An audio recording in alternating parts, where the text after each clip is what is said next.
This is The Boys podcast on TV Podcast Industries, and we're talking about The Boys, Season 1, Episode 1, The Name of the Game.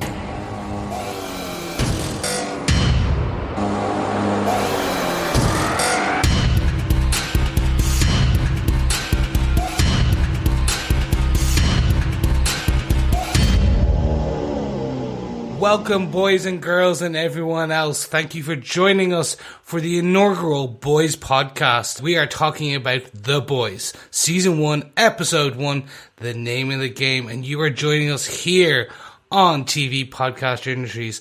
I am one of your hosts, Chris. I'm one of your hosts, Derek, who cannot get the ABBA song out of his head. I'm one of your other hosts, John. Yes, thank you so much for joining us. We are TV Podcast Industries, and if you're joining us for the first time, welcome.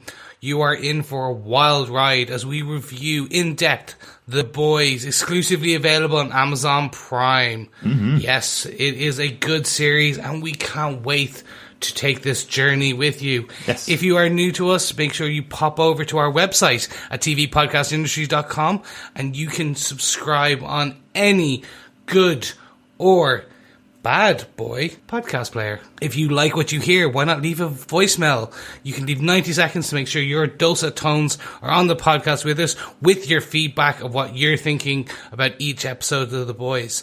Or why not send us your email feedback at tvpodcastindustries.com. And really importantly, if you've never joined TV Podcast Industry before, the way we cover our podcast is we cover one episode at a time on each of our shows that we cover. So this episode is all about The Boys, Season 1, Episode 1, The Name of the Game. If you've watched that episode, come join us. If you've watched anywhere past that episode, come join us as well.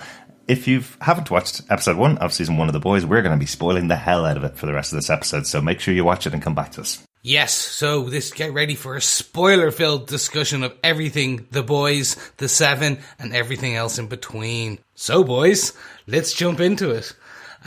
First of all, we always open with a bit of the episode details. Take it away, Mr. Derek. No problem at all. This comes from the awesome comic book series The Boys by Garth Ennis, who is the comic book author. He's been trying to get this going for years. He is the author of many issues of Constantine and Preacher as well, which have both made it to the big screen. But we all know The Boys is one of the ones that he loves a lot and has been one of the guiding forces behind this show. Eric Kripke has taken over the showrunner duties on this show. He is the writer of this first episode as well, and he's a writer and producer of many, many shows. Probably most notably, I don't think this will ever disappear, he's most notably the creator of Supernatural. The show is finishing up in its 13th season this season, but he was only there for the first 6 seasons. He does still have a creator credit and he is still involved. Occasionally they go and ask him a little bit about the lore, but he was the creator of Supernatural and led that show for 13 years. So, gentlemen, we could be in for a long run on The Boys. What do you think? Could be, but more importantly, he also did that very strange Jack Black film, The House with the Clock in the Walls. I've never seen that. No, not many people have. It was targeted at children as a young teen, like 12's film, mm-hmm. and I randomly saw it on a flight. Right. It's actually pretty good. Interesting. I was not expecting this. I do have a lot of respect for Eric Kripke. You know, you have to say those first couple of seasons of Supernatural and at least half of almost every season that he was involved with were fascinating. They were really, really fun to watch. Really good insight into the creepy characters that he was covering over on those shows. So I pretty much kind of would watch anything that he does. Yeah, Supernatural's awesome. Dare I say it, in another master of horror, I'm its number one fan. I'm going to hobble it. Tie it to the bears and hobble it. Oh, that is the creepiest misery impression that I think you've done on this podcast, Jan. But this episode was directed by Dan Trachtenberg. He is a very notable director recently. He directed 10 Cloverfield Lane and did the season 4 episode of Black Mirror Playtest. A really cool episode, that one, where he has the virtual reality headset. He thinks he's playing a game, but he's actually at war. Really, really fun episode. But you guys may remember this because you're both gamers and you both love Portal. He really came to prominence when he created the short viral video, Portal No Escape, back in 2012. It's a 7-minute live-action short based on the video game where he has a portal gun in it and his version of the character is walking through walls and escapes. She thinks she escapes from the facility where the portal tests are taking over. So it's a cool little video. Check it out if you haven't had the chance. Definitely worth 7 minutes of your time. 100%. That is very cool. Yeah, I loved this short when it came out. I don't know how many times I've watched it. And 10 Cloverfield Lane, I love the Cloverfield universe. All of the good, the bad, and ugly that comes with it. It is still one of my favourites. And 10 Cloverfield Lane is right up there with the original for me as the best so far. Wow. It's really interesting. And it's his choice of direction and cinematography.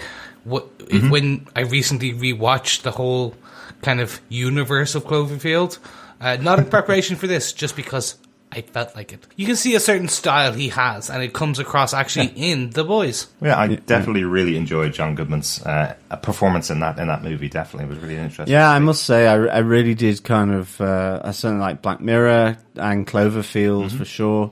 But I do remember The Portal, No Escape, because there were a series of them. I mean, I'm a massive Portal fan, but a massive Steam and Half-Life fan in general. And again, around this time, there were a few kind of self-made shorts, kind of snippets or movies or whatever.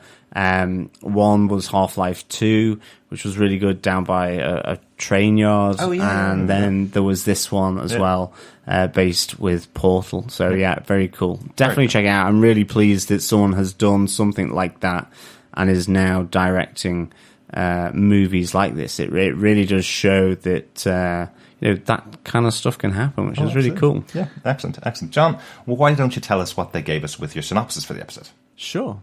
Wee Hughie Campbell has his heart broken as his girlfriend Robin has her heart, lungs, liver, arms, legs and head broken, or more precisely, splattered, by a freak curbside accident involving the faster-than-fast superhero A-Train.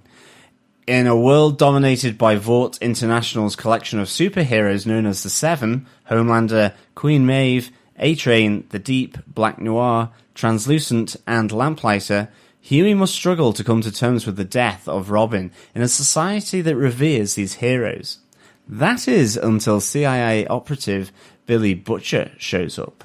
Billy sheds light on the impunity in which the Seven operate and the danger to society of their massive egos and fame. Billy wants to recruit Hughie. Initially reluctant to assist Billy, Hughie is forced into an uneasy partnership when Billy saves him from the serial misogynist, perv, and all-round sex addict Translucent. Meanwhile, high up at Vought International's headquarters, the week is working out mixed for the manager of the Seven, Madeline Stillwell. While she has managed to replace Lamplighter with a newer, fresher superhero called Starlight, a meeting with the mayor of Baltimore ends badly as he threatens to reveal Vaught's secret Compound V formula to the media.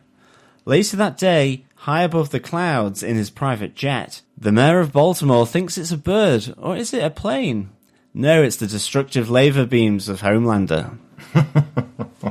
This is one of the most brutal shows I have seen in a long, long time. I think you've done really well there, John, to keep a lot of the bloods and guts out of this and a lot of the cursing out of this. We're going to try really hard to keep this a PG podcast. Please bear with us. It's going to be quite difficult over the course of the number of episodes that we got to watch so far. We're going to try hard, though. Yes, we are. Much like the boys are trying hard to take down the Seven. What's that? Look at that for a segue. You're the segue master. Yeah, I can literally zip around. Do. You lean forward and you glide effortlessly along. There you go. Yes. It looks effortless, but actually, in all fact, I've probably fallen off I don't know how many segues. But if you are a long-time listener of TV Podcast Industries or any of our sister shows, we are changing things up for our coverage of The Boys. Previously, we would have gone through what we all thought were the top 5 points of each episode, but we're shaking things up. You know, we're now into a bit of a newer, different, more edgy show. So we're going to do it a bit new, different, and edgy way of covering the show. Oh no, we sound like a teenage talk show on Channel 4. I know, it's great. It's super. It's jazzy. I'm doing jazz hands. Each of us have chosen our most interesting point, and we've kind of bucketed them into the boys moment, the Seven moment, and other outstanding moments from the episodes. So that's how we're going to cover it going forward. Obviously, if you have any feedback or you have some better names for those moments, don't forget to give us a bit of feedback. You know you want to. You can pop over to any of our social media channels or send us the feedback at the places we've already discussed. So, gentlemen, with all that brouhaha out of the way, let's get into it. Let's discuss The Boys. Yeah, Chris, as you are the Boys fanatic, you're the one that's read most of the comic books, and you're the one that's pushed us towards this awesome series, I'll already say that now, on Amazon Prime. Why don't you kick us off with your first moment, The Boys, the protagonist moments. What's your first big moment from the episode? For me, it really was the introduction to wee Hughie Campbell, and also his goodbye to Robin via that beautiful A-Train moment. I'm not talking about the locomotive. Well, I suppose you could call it that. But no, for me, one of my biggest hopes, fears for this season was that portrayal of Hughie Campbell. Now, in the comic books, his lookalike is Simon Pegg. And obviously we get a fantastic Simon Pegg cameo as wee Hughie's father. And I was really happy to see that. Garth Ennis actually is a huge fan of Simon Pegg, wrote the character of Hughie like Simon Pegg, to the point where Simon Pegg wrote the preface to Volume 1 of The Boys graphic novel. So I wanted to make sure that they got this character right, because he is, he literally starts the dead end job type kind of character, where he's just kind of listening through life. He has he kind of has a job, he's just going about it. It's a 9 to 5, but he has good there too. He has Robin. Absolutely, and it's really interesting that you say that he's based on Simon Pegg, because back when he did Shaun of the Dead, the character in Shaun of the Dead works in an electronics superstore. Effectively, that's where he spends his days when he's not lying on the couch eating cornettos. So I think it's quite cool that they changed the character. They moved him from Scotland, which is the original creation of Hughie. Effectively, that's why he's called Wee Hughie, because he speaks in a Scottish accent in the comic books. But they've moved him over to America, made him American, and now he's working in an electronics store, pretty much wearing the outfit that Simon Pegg wore for the most of Shaun of the Dead. So some nods there at least. You know, it's 10 years later now. Simon Pegg is way too old to play this really innocent young character at the start of the show. So it's really cool they've done some nods to at least his career at the time. Yeah, but for me, what I really enjoyed is how compact they made this. In that they showed you he was happy-ish, things are going well. We get the fantastic scene with Robin, where they're talking, they're joking, they're starting to say, I think I'm starting to like you, kind of that they're having that discussion. And for those of you who have read the comic books, the scene plays out slightly differently. And I was always thinking about how they would incorporate it into a cineplay, into a screenplay. And I was so happy. The scene where we say goodbye to Robin is just it sets the tone completely for this season, which is absolutely snap of your fingers and things can disappear in a smear of goblets of blood. Oh yes, absolutely. I think it's one of the best entrances actually for a character ever, and I think. And by that I mean Hughie, obviously not Robin, although it is pretty cool for Robin as well. I've been calling it the splattering of Robin. It's kind of like, you know those weird double yellow lines that you get in the UK, which are red?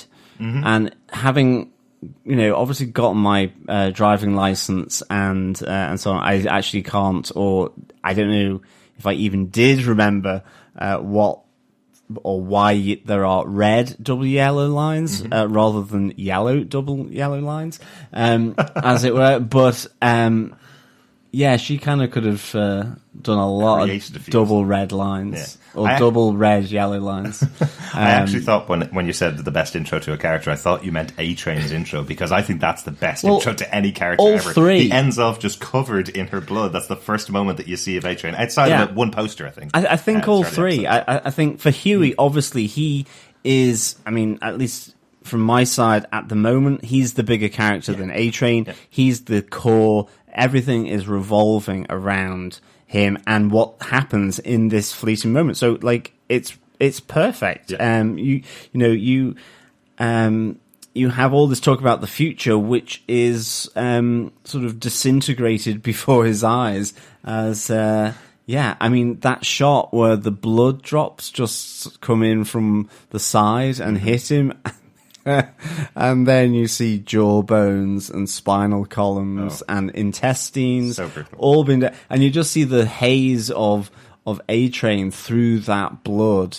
And then he's just left there with the two hands that he's still holding. So, I mean, I think it is one of the greatest entrances for a single character ever. But it also introduces A-Train, and it also, more importantly, I think for A-Train, it introduces the fact that certainly with something's not quite right about these 7. Yeah.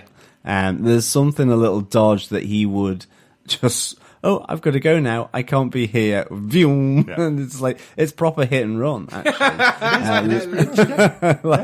Literally, hit and run. Absolutely. It's a really interesting intro, as you say. It's one of those ones where you go, what the hell just happened? Did they just do that on television? I know you said, Chris, that this is changed from the comic book, and it absolutely is. The scene takes place at a fun fair where they're... I think Hughie's exchanging a wedding ring or an engagement ring with her at the time, and they start spinning around and kind of dancing, and effectively it cuts to him holding her hands as her body has disintegrated. But that's something you can only do in comic books. You needed the dynamism of this moment to sell A-Train's speed, effectively. It's Flash in this universe, speeding through someone unable to stop. So it is a really interesting sell for the superpowers in here, and a really interesting sell for the start of this series as well. Brutal. But that's the thing, that is the word.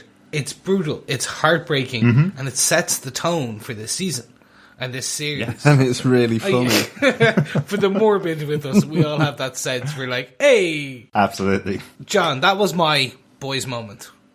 What was your boys' moment of this episode? And for me, it's Billy Butcher. It's Carl Urban playing Billy Butcher. I just love how he's played here. I love that he is described as the porn version of the Matrix, with his kind of Hawaiian shirt, the long leather jacket, and the scruffy beard and hair kind of thing. I think it's really, really good. I like the fact that, there's pure subterfuge from him. He's not in the CIA, but he's kind of CIA level in that, he's sort of giving Hughie this yarn that he's in the CIA.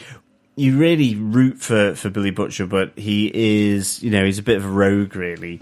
Like, he's using Hughie a bit, in the same way that Hughie probably has been used by an awful lot of people, at least by his electronic shop manager. Absolutely. So I kind of like that, but I like that ultimately this guy, he's not CIA, but he said he is. But he gives this view of the 7. He taps into Hughie's moment and really hooks him in. I really like that moment after they've just sort of planted the bug in the kind of I was going to say conference center, but it's not, is it? It's kind of like the 7's lair up in the skyscraper. But it's I really like the fact that Hughie's there kind of wanting to be his tech guy. And in the end, it's like, no, I'll call you. And you think he's gone, but then he comes to the rescue at the end. Really nicely done. And I think for me, it's just, Carl Urban is fascinating. He plays Dr. McCoy in the Star Trek films.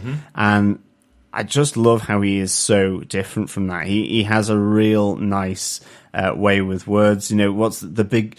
Hughie's asking him about his accent and all this kind of stuff. And, he's kind of like, well, I can be here, the big green monster in the bay out there.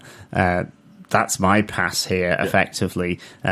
Speaking of the Statue of Liberty and stuff. So I just, this is my first introduction. I've never read The Boys. I obviously know Garth Ennis and all that, but I know of The Boys, but I've never read it. So I really enjoyed this character. He's that kind of lovable rogue, really. I suspect he will break the heart of Hughie along the way in future episodes, but ultimately probably will come good. I might have to eat my words there, but I really enjoy seeing Carl Urban as Billy here. Absolutely. Carl Urban just is one of those kind of chameleons in acting. Like, he started out his career, as far as I know, from the first big movie that I saw him in, he was in Lord of the Rings as Éomer, one of the horse riders. So he's got this big heroic presence, and then we've seen him in Dread, and we've seen him, as you mentioned, John, we've seen him in Star Trek since then, and every performance it's like, is that the same guy? Oh, that's Carl Urban, that's that guy, And then in this, again, he's just this really abrasive character. I love that intro that we get to him here, where he's looking at the teddy bear with the camera in it, saying, because of one woman shaking a baby and killing it, this has caused $1 billion industry of fear to be built up, and we've all made so much money out of it. Effectively just kind of showing you the character that he is. It's a lovely little one-line intro to the character, showing how brutal he is, that he's willing to make money off this kind of stuff, It's really cool. For me, my first introduction proper, yes, to Lord of the Rings and Star Trek, he's Judge Dredd in the reboot for me. Mm-hmm. So another well-known comic book character. And like you said, Derek, he's a bit of a chameleon. So for me, when I see him as Butcher, I see him as Judge Dredd. And then in a later scene, he has that cheeky smile that's McCoy. Now, Lord of the Rings, I'm sorry for any of Lord of the Rings fans. I'm a book fan versus movie fan. I know, not there's a massive difference, but I always picture them differently in my head versus what was portrayed on screen. So not all of the films clicked for me. But anyway. That's all right. You won't be on our Lord of the Rings podcast when the series comes out on Amazon Prime. Yeah, it's all right. Because it's going to be much like the films of Peter Jackson. It's going to be like 13,000 hours long. Exactly what we want. But anyway, so John, great introduction. You're right. But Derek, what was your The Boys moment? Well, the good thing here is my boys' moment is also about Billy. I love Hughie. I love the introduction to the character, but we only really have two major characters here from the boys, really. It's Billy and Hughie. And I love Billy's introduction to the different world, the kind of offsetting to what Hughie thinks is going on. Remember, Hughie is effectively like the kids that we see right at the start of this TV show. The two kids that are battling over, which superhero is the best. That's kind of the way Hughie grew up in this world. And we have this reveal, effectively, there's something going on behind everything that he thinks is happening. And that reveal is this weird, wonderful moment in the club that Billy gets into, kind of saying he's a cop, but not really. He's definitely in some kind of enforcement, is what we learn as the episode goes on. But this moment when they walk in through the club and we see the high-flying sex going on overhead, and at that moment you suddenly see Hughie going, what is this place? Like, what is the world like? I've never seen anything like this. And this reveal that there is this one place that every one of the supers comes to explore who they really are without the eyes of the media around. We have Ezekiel, the guy who's capes for Christ, but actually he's the guy in a man-witch, as he's explained by Billy.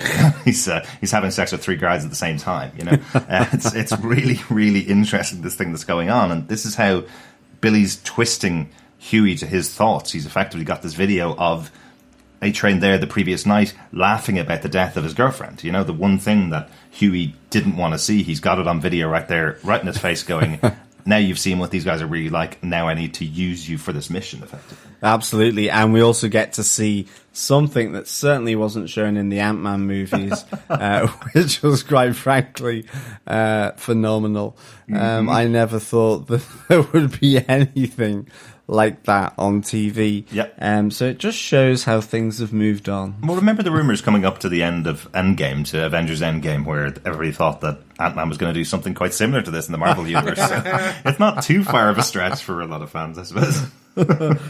Yeah, I love this. This introduction to the different world for me is one of the reasons I'm drawn to the comic books of The Boys, because you get, it's questions you always kind of asked as you grow up with comics, going, but what if they weren't good? What if they weren't villains? What if they were just normal peoples with normal kind of wants and needs and desires, but had superpowers? What would happen?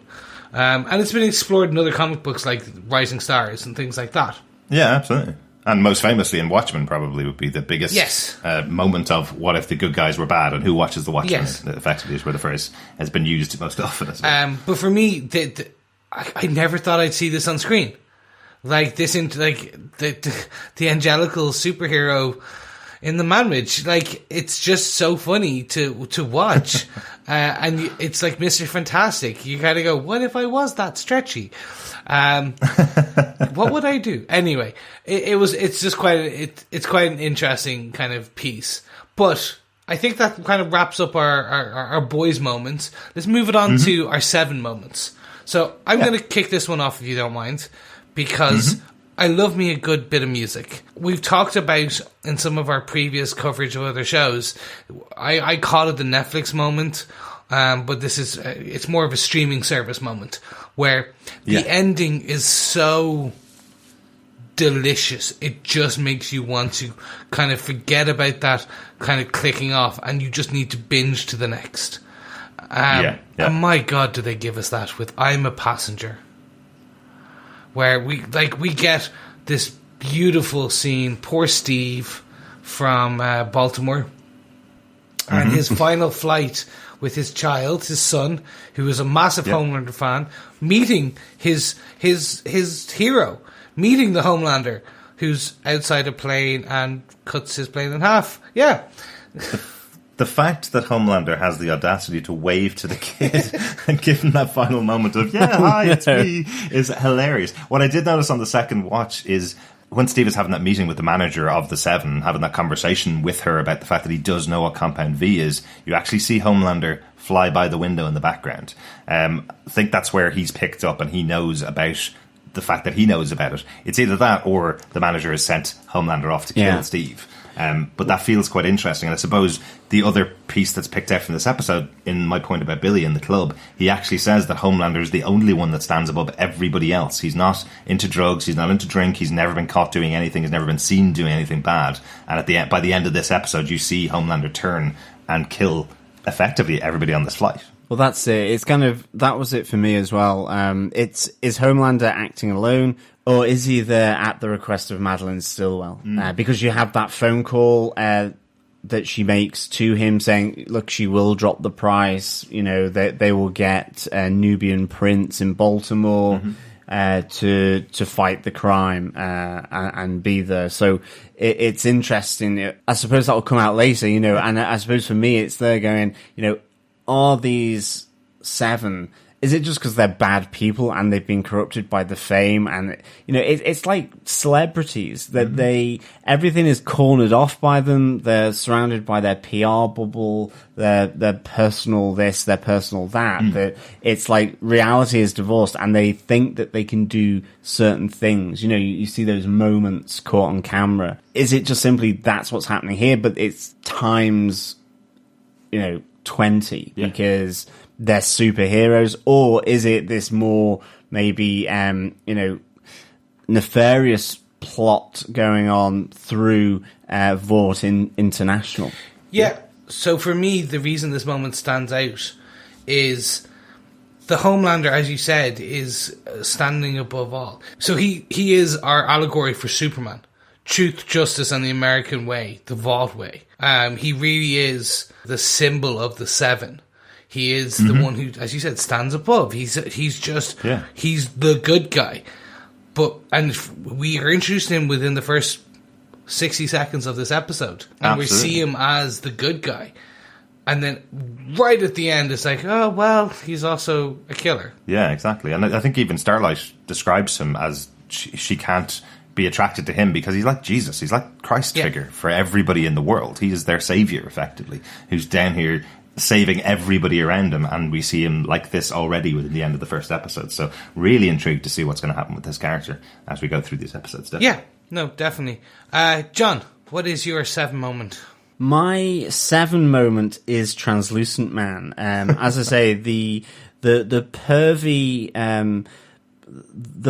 superhero whose name doesn't even mean invisible, just semi-transparent. Yeah, I love, anybody who criticizes the way other people form sentences together as kind of a mechanism to throw them off their game, like Billy does. It just really endears me to them immediately. I love that that's his criticism while they're in the fight. You'd expect something, take this translucent man. You'd expect that kind of moment. It's like, you're not even good at English. Yeah, I mean, this is a guy that hangs around the mixed toilets. I mean, I presume he's not going out opening schools or, pet rescue places. Not, is he doing this kind of stuff given he's effectively perving his way at Vought International in the toilets? You see certainly a fair amount of garden going on at one point. I think that is that in the club where they go up, or is it back at work? It's in the toilet when he's spying on both of the female characters in the bathroom. He's just completely naked, and he comes back, and yes, he definitely needs to do a little bit of So, gardening. I mean, I presume HR don't fire him, because if they did, they would be thrown out the window. Well, exactly. But I really did like just the obsceneness of Translucent Man, and the fact that Hughie, in the end, manages to electrocute him up the ass. Or it seems that it's up the ass anyway. I thought the fight as well was awesome between him and Billy in the electronic shop. Just getting Billy spitting the blood at him so he can see where he is, like doing it on his fists, in his face, and so on. Really good. But yeah, wow, Translucent Man. Is it Translucent Man, or is it just Translucent? Just Translucent, I think. I keep calling him Translucent Man. Yeah, it seems like it's almost like a shortening of his name when everybody calls him Translucent, because he could be Translucent Man and everybody just calls him Translucent, I guess. It's one of those things. But as you say about the creepiness of him, there is even that moment in the interview with Jimmy Fallon where he introduces him as the guy that saved that beautiful single woman and her 2 kids, and you're kind of going, was he in the house spying on that woman and she got attacked and then he saved her? Is that... Like, if you read into it slightly more than what's guiding into the headlines, is he just that much of a creep and he happens to be in the area when things are happening, because he's spying on young ladies, in their houses alone, and that's kind of what it feels like. Yeah, 100%. So this was actually my other moment. This is the shocking end of the Translucent Man, and just the fact that it's Jimmy Fallon that saves the day. Like, Jimmy Fallon... That's never happened. No, literally. I'm sorry, Jimmy, if you're listening to this. Actually, did that happen in Jurassic World? Wasn't he the one that gave them the information on the videos in Jurassic World? And it was Jimmy Fallon doing some funny sketches, and they actually got some information out of that helped them, the boys save their lives. So maybe Jimmy Fallon is the savior that we're all looking for. Oh my God, well... I don't think so. In movies, maybe. Yeah, definitely. His own management and PR company are obviously doing a very good job of the parts they're getting. Exactly. Yeah, absolutely. But for me, this is the fun other moment, because, as you say, the Translucent Man, his whole shtick is that he can turn invisible, or at least semi-translucent. But he's also got he's got super durability. So the whole bit of where this is where Wee Hughie shows his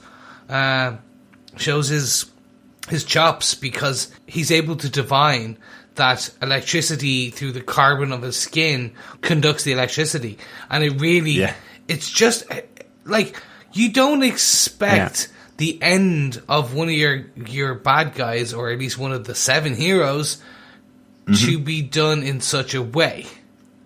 Yeah, that was it. It was really shocking that he actually, I presume that he's dead here, that he's been killed with the electrocution, because it's just where it was placed as well. But nonetheless, I'll stop kind of trying to imagine that, because it's just like it's like, it hit his skin, which is kind of like a metallic fiber or something, carbon, I'd say. And but then the rest was carbon based, But then, he is a superhero. So I was really shocked that, as you say, that he's dispatched in this manner. So John, he was really shocked he was dispatched in that manner. Look, I couldn't keep it going for any longer. I'm sorry. The piece I'll end on this and the Translucent Man is I loved how they actually showed the fight in that blood. Yeah. just Carl Urban, or sorry, Butcher, spitting his own blood onto him. Because you're always like, oh yeah, make it rain, or get some paint or dust. And Butcher's just like, that'll work. He's taking a proper beating from him as well. This guy's pretty strong. And he also has the fact that he's effectively invisible on his side, so it takes Billy, who seems to also be a pretty good brawler, it takes him an extra moment to kind of readjust himself to translucent man. Yeah, absolutely. Yeah. I've just got one other point on the 7 before we move on to the rest of the outstanding moments for the episode. We haven't actually talked about Starlight very much, and this is as much her episode as it is Hughie's episode, really. The bit I had pulled out of it really is just the Deep being a low-down scumbag in the episode is just such a big moment, because you have this wonderful new superhero, and it kind of speaks to what you were asking about earlier on, John. Are all of these people corrupt? And it feels like she is exactly the same place as every one of these guys were before they arrived into the 7. And then they get corrupted as they get in the doors, effectively. This moment with the Deep twisting the fact that she wasn't a massive fan of Homelander, she was a massive fan of his. She had a little bit of a schoolgirl crush on him when she was younger and had a poster of the Deep on her wall in her bedroom kind of thing. And instantly he takes his pants down and waits to be serviced by her, as if this is just what gets done immediately when he comes in. And when she doesn't go for it immediately, he says, well, I'm the number 2. Yeah. I'm second in charge here, and if you don't do this, then you're out. You're done. Creep. It's absolute creep. On that moment in particular, that's straight from the comic books, and I was adamant in my head, because I managed to sit down with my wife to watch this with her, and when I was explaining to her what the comic book was about, it was like, there's this one scene, for example, and I explained the scene. I was like, they're never going to put that in, because you can't do that. And they did. And I was shocked, because it wasn't done in a corny way. It wasn't done in a comical way. It was done as it was in the comic books, in the shocking, just, oh my God moment. Yeah. And especially, as you say, like Starlight, Starbright. Oh, Madonna. Annie she really does have stars in her eyes about this whole joining the 7, being called up to the big leagues. And this crushing moment for this character is just, as you said, low-down scumbag. It's just crazy that they did it the way that they did it, and I was so happy. Obviously not for the character, but just for the truth to the comic books, because it really sets the scene for the audience or the reader, depending on how you're consuming it. This world is not all roses. This is definitely this is a gritty, realistic world, even if the rest of the episode hadn't kind of brought that to your attention. Yeah, I mean, I have to say, initially I was slightly distracted. I don't know whether that's the right word, by the production design, in the sense that they did choose that he would have a Speedo outline on those 2 duck eggs. And I must say, I suppose the one thing I need to know is, if this is in the comic book, did he have a thong tan line as well? I do not remember. So we need to know, fellow boys and girls, about whether there was some good artwork in the comic, and whether it matched up with the TV. We'll have to check that out. But it is this really disastrous moment, I suppose, for the character of Starlight. I kind of like how it builds up to it. She's gone through this wonderful days where, she's been brought to New York, or the whole city is out waiting for her to arrive. She joins the 7, is brought on there by the one that she likes most, really, of the group. And then, as she learns more and more, she's moved from having just this ham radio, effectively, that she's been listening into in her hometown, and now she's got access to all this computer equipment. And then she has this guy who effectively is saying to her, well, your options here are either you sleep with me or you go home. And he twists everything to his advantage. She defends herself effectively, and all of the TVs behind her blow up, and he turns that to his advantage, saying, well, if you say to anybody what I said to you, I'll say you attacked. I'll say you went psycho and you attacked, and they're going to believe me because I'm number 2 here. He is number 2, the other definition of number 2. I absolutely despise this character. So hopefully we'll see a lot less of him in future. But it is a massive moment for the character in the show, and it's what leads effectively our two main characters, Hughie and Starlight, to meet each other at the end of the episode. So it's a big moment. Yeah, I think if we move on to other outstanding moments, certainly it links into this whole thing with Starlight. I thought there was some really good editing and direction here. I really like. I kind of called it in my notes "happy sad" because they intercut here.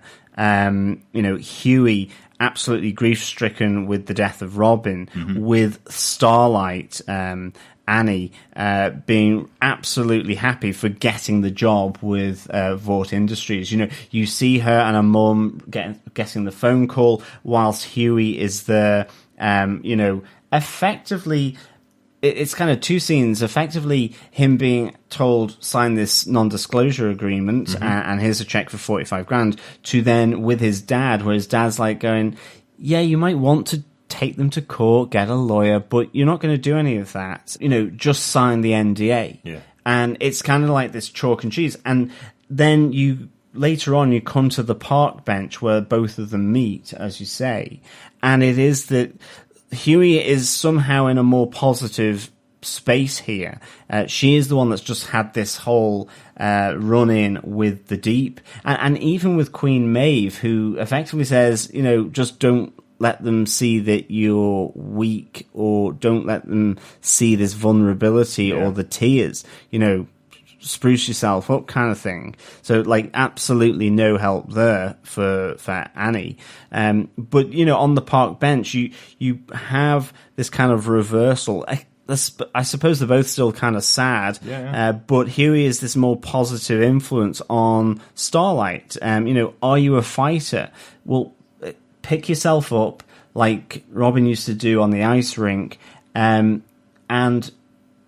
go back at it, and that's fine. You're allowed to fall down and pick yourself back up in work, in play, in life, and all this kind of thing. And so you have this really nice moment. And I think the intercutting of Starlight being happy and Hughie being sad at the start, and then with the park bench, I think there's some really good contrasts between these two characters. I mean, I don't know, again, but I suppose, or I presume that they are going to be a little bit more intertwined moving forward, that Starlight will be, in effect, Robin's replacement, but I don't know. Maybe, yeah, it'll be interesting to see what happens with the two of them in the future. I do like placing the two of them side by side, not knowing what's going on in each other's lives and having that conversation. That kind of, they've effectively just put into screen that old phrase of a problem shared is a problem halved. They don't actually know what each other's problems are, but both of them solve them just by talking to each other. I think that's a really nice moment in, it's a comedy. There's definitely some dark comedy in this show, but it's a dark show overall. So it's nice to have a bit of a light moment there between the two of them. Exactly. I think that's the one thing that Garth Ennis is writing, and in this case, the kind of translation of that by Eric. They are able to take those kind of, like you said, more comedic light moments and intersperse them in such a way that it's not just constant assault by visual or verbal or dark moments. That they are able to put in this levity, probably might be too big of a word, but just moments, like you said, maybe dark comedy. Like it's a nice change of pace, probably. Absolutely. But Derek, what is your other moment? My other moment just really is to call out the corporate nature of the Seven, because it's right there, right from the beginning, when Queen Maeve and Homelander are saving or stopping the bank robbers and saving the two kids, and then they just stop at the end and hang around for a while for their selfies, effectively, which is a contractual obligation, it seems, for them to do after every single robbery that they stopped, or every single crime that they stopped from happening, that they have to build in some time to spend with the public to keep the brand alive, effectively. Then you have this moment where Madeline Stillwell is standing in front of all the shareholders, and it's like, what's it called? D23, isn't it? The Disney presentation where they do their talk to their adoring public, who are also effectively shareholders in their business, because everybody gets something in that relationship, and she's talked to this huge crowd about, having an extra couple of percentage points on their, and gains in their profits this month because their movie has made 1.7 billion.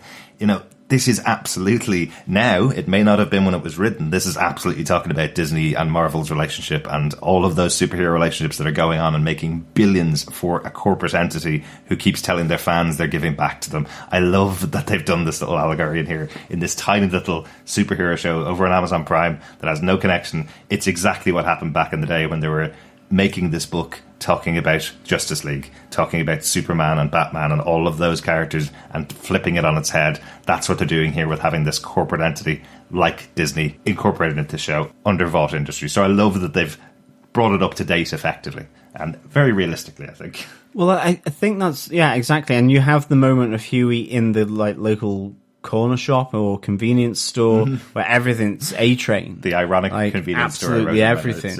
He cannot get away from A-Train. Even if he took the money to sign an NDA to say, I will never, ever speak about this, he has to now face it everywhere. The energy drink is A-Train, the cereal is A-Train, there's a poster outside for A-Train, there's big events coming up featuring A-Train, there's loads of stuff going on, all about A-Train, so he couldn't possibly get away from it. And Starlight kind of has that as well a bit, when she comes in for the first time to be part of the Seven, where they're talking about IP infringements and all this kind of stuff, and how much piracy is being exactly. Yeah. So it's a nice little sort of critique, I suppose.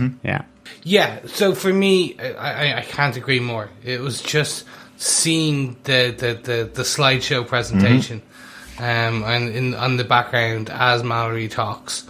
It's just, it was brilliant. And you're right, this was written years before a lot of this was done. It was allegory for a lot of other things in the comic books industry that was happening. And they've managed to update it in a way that is important. Yeah. That resonates with the audience. Definitely, yeah. I can definitely see that. And it's an Image Comics imprint, isn't it? Yes. So it's not connected with any of the major corporations, which is, again, even if it was just down at the time to be the comics industry of Marvel and DC on one side and everybody else on the other side, effectively, it works at the time as well. So definitely wanted to point that out as kind of a big moment in the show, because we've got loads to explore, I think, with Vought Industries. I think there's a big corporate entity here that we're going to see a lot of the layers of as we go through the rest of this season. I think that's everybody's outstanding moments, Chris. I know you mentioned yours already with the other points. Do we have any notes on the episode we want to talk about? So the first thing I want to bring up is Compound V. It's mentioned in the very quick scene in the office between Madeline and Steve, the mayor of Baltimore. He knows about Compound V. This is a very important part of the comic books, right? And I'm very interested to see where they go with this. I don't want to spoil it. I'm not going to go into the details of what it is. But it's just, watch this space. I think is the best thing. Keep your eyes open for the compound. So just watch this space. It's quite a good one. Okay, cool, excellent. Anything else that you want to quickly point out on the notes? So the only thing I have is, does Billy actually have a dog? Because he is asked the question, do you have a dog? And there is a camera shot to a dog's toy on the back seat of his car.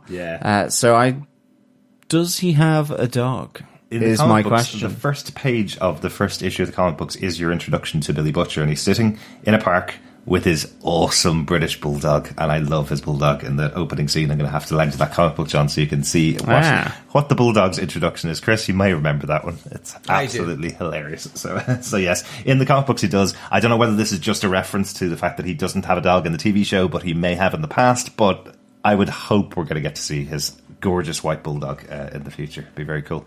A couple of other notes from me. Little Jessica Jones reunion. We'd be remiss if we didn't talk about this, because we covered Jessica Jones for 3 entire seasons over on Defenders TV Podcast, part of TV Podcast Industries. Ashley, the PR agent, played by Colby Minifie, and Starlight, obviously played by Erin Moriarty in the show. They were both major characters in season 1 of Jessica Jones. And interestingly, Erin Moriarty, actually her intro to the theme of Barracuda, that was Jessica Jones. That was the season 2 trailer, was to Barracuda as well. So just little references there. Erin Moriarty was kind of the character that had to be saved by Jessica Jones in season 1 all the way through 8 or 9 episodes of that show. So it's interesting to see her now as the superhero in this show. Yeah, good stuff. Good call. Yeah, cool. And just to mention, I know you had talked about it a little bit earlier on, but I like that touch of Billy's changeable accent in the show, because it's not quite English, not quite Australian, not quite New Zealand. It's something that's not American. But he explains it as, can't someone not move around? You know, that lady in the ocean, as you said, Statue of Liberty, gives me the option to not be from this country and also work here. So I think that's a nice little touch to say. He doesn't say what country he's actually from. He's just not from America, so you can explain his accent away pretty easily. So I like that. And I presume his reference to that big green monster, which he says about Lady Liberty, is also a reference to Godzilla, maybe? Maybe. Or the Hulk, I don't know. Or the Hulk, maybe, yeah. Well, Chris, we have a new little area, I think, for you to discuss some kind of things about the comics and some stuff that hasn't made it to the show from the comic books. Can you take it away and tell us about some stuff from The Boys, the comics? Yes, audience, come join me in the corner. We're going to the proverbial corner, and Chris's corner, if you will.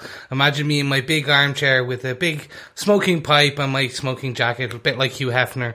And I'm going to cross my legs and open up a big red book. This is Chris's corner, and as you said, I'm going to kind of take you through a bit of the history or a bit more detail that hasn't made the actual show, but is important to the comic books, or just stuff you to kind of check out. So this Chris's Corner episode, I'm going to talk to you about Translucent Man and Jack from Jupiter, and why I am talking about them.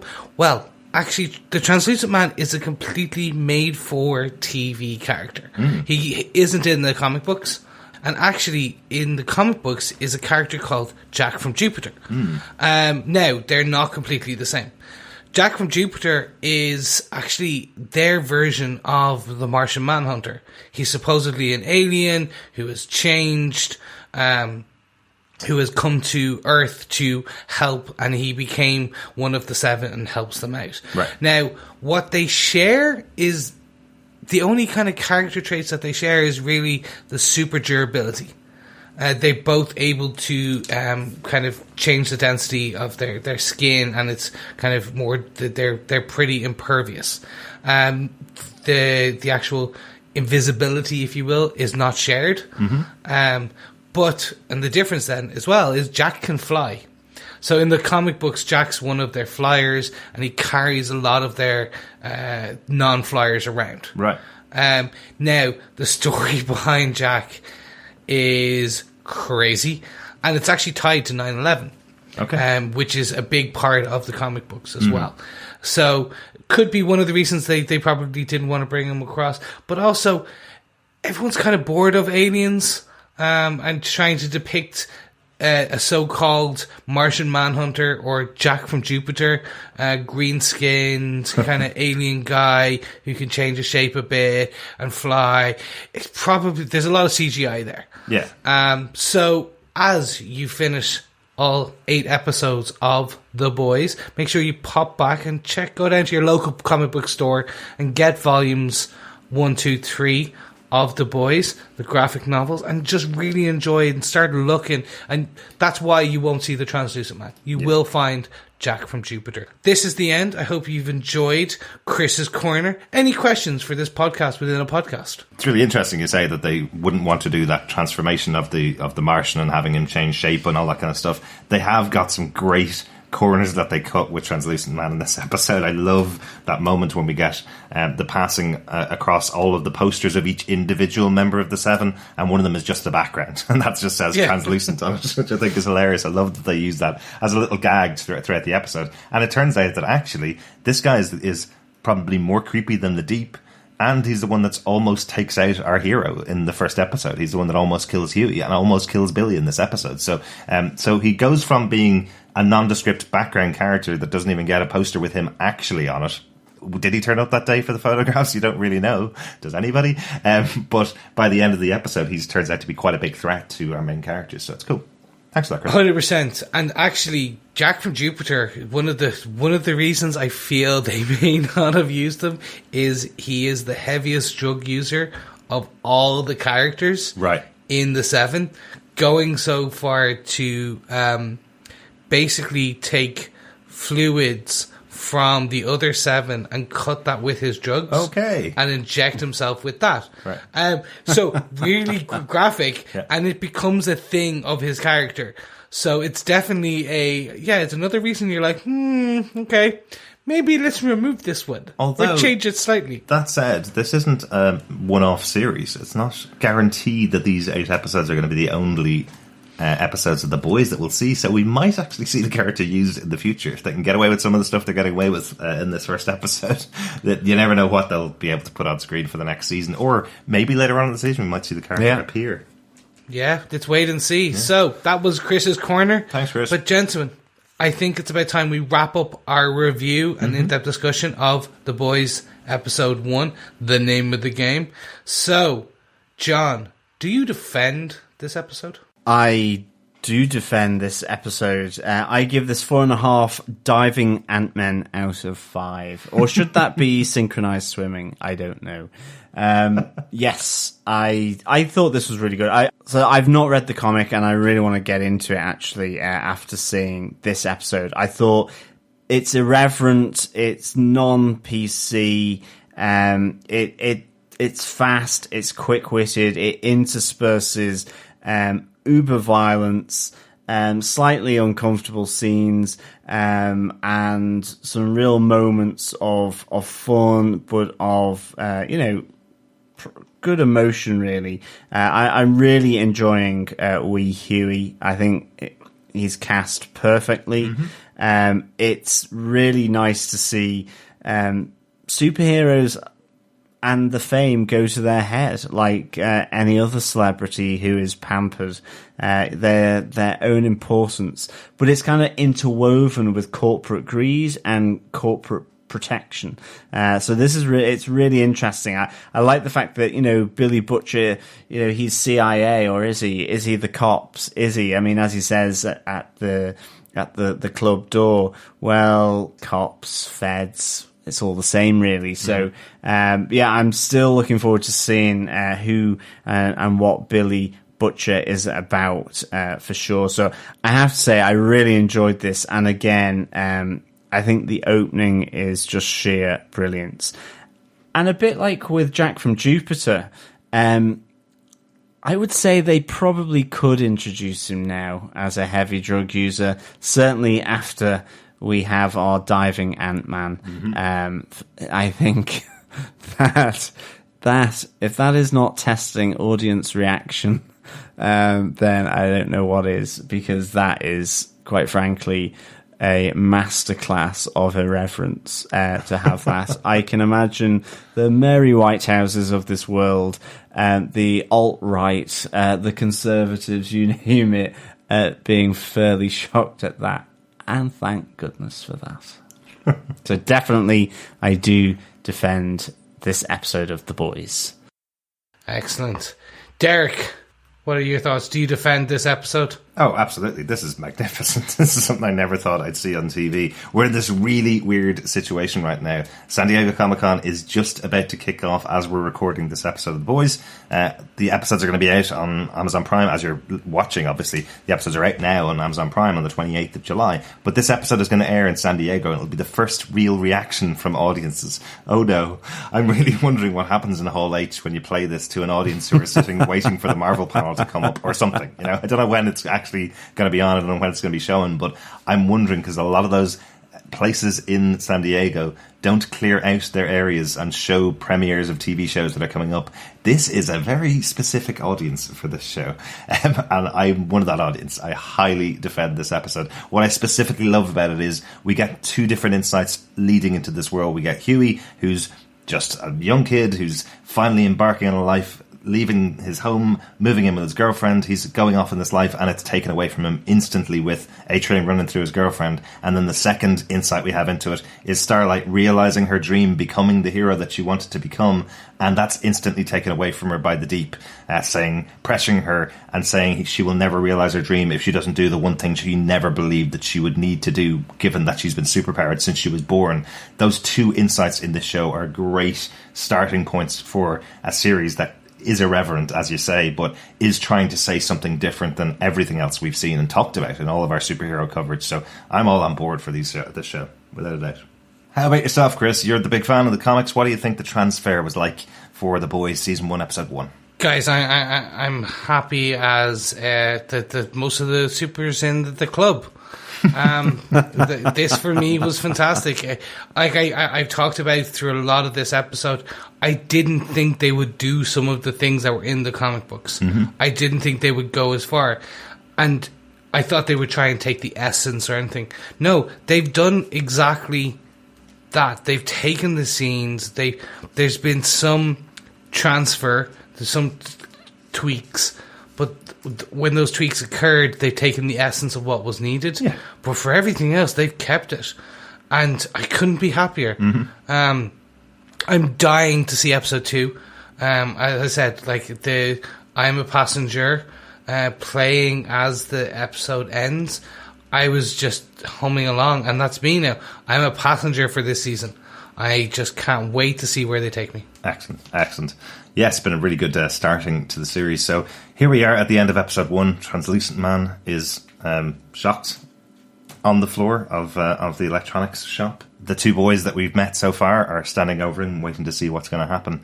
And overhead, the mayor of Baltimore has just been shot out of the sky by what we thought was the unimpeachable hero of the show. So everything is turned on its head for the next episode. We want to hear your thoughts, though. Send in your feedback as you watch the episodes. You can email us at feedback@tvpodcastindustry.com. You can leave voicemail for us over on our website at tvpodcastindustries.com, or pop over to our Facebook page at facebook.com/tvpodcastindustries. You can let us know your thoughts over there as well. Don't forget, we're also on Twitter at tvpodindustries. So if you want to follow us there and join in the conversation on any of our social channels, so we hear your feedback and your thoughts of what you're thinking as you watch this show. As always, this is our first episode of a brand new podcast series. Make sure you subscribe to the podcast. We should have our own feed for The Boys on TV Podcast Industries that should be available by now, hopefully, up on Spotify and up on iTunes. If it's not, subscribe to us on TV Podcast Industries. You'll get all of our episodes. We're also covering Pennyworth at the moment, which is coming out each week. So interspersed between this, you'll also get an uber-violent British show. So loads of violence going on. Yeah, and of course we've just finished Jessica Jones season 3 as well, and now launching into The Boys that's on Amazon Prime. So of course you can check out all things Marvel Netflix as well on TV Podcast Industries. Yes, so we'll be back with our review of The Boys episode 2. Cherry. I don't know what the cherry is they're talking about. The cherry on top of the sundae or some other cherry. Who knows? Maybe it's the very shrinking man's cherry. We'll be back this weekend with that episode, so we'll talk to you again soon. Thanks so much for joining us. Talk to you again next time. As always, thank you so much for joining us. It is a pleasure speaking with you, boys, girls, ladies and gentlemen. Yes, I'm off to nervously go to the bathroom, I think. Hopefully Translucent Man's not in there being a naughty boy. But once I'm back from the public conveniences, then I will speak with you again soon. Bye.